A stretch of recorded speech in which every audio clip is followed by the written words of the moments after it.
நாளைக்கு கார்த்திகை தீபம். அதனால் இன்றைக்கி வீடெல்லாமே க்ளீன் பண்ணிவிட்டு பூஜை ஜாமாங்க, அகல் விளக்கு எல்லாமே க்ளீன் பண்ணி மஞ்சள் குங்குமம் வச்சு ரெடி பண்ணிக்கிட்டேன்.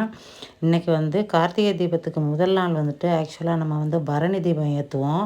அதில் வீட்டில் நம்ம பூஜை அறையில் தனியாக விளக்கு ஏற்றுவோம். அது இல்லாமல் வெளியில் ஒரு தட்டில் ஒரு மேடை வச்சுட்டு அந்த மேடை மஞ்சள் குங்குமம் வச்சு ஸ்வஸ்திக்கு வரைஞ்சிக்கிட்டேன்.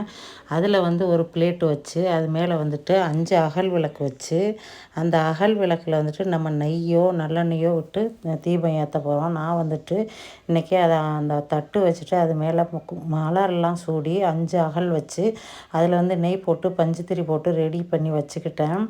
அதுக்கப்புறம் பூஜை அறையில் நான் விளக்கெல்லாம் ஏற்றிட்டு வெளியில் போயிட்டு நிலைவாசலில் நான் மஞ்சள் குங்குமம்லாம் வச்சு ரெடி பண்ணிவிட்டு பூ உருளி வச்சுட்டு நான் பரணி தீபம் ஏற்றியாச்சு. இன்றைக்கி பரணி தீபம் இப்படி தான் ஏற்றினேன். தேங்க்யூ ஃப்ரெண்ட்ஸ், தேங்க்யூ ஃபார் வாட்சிங்.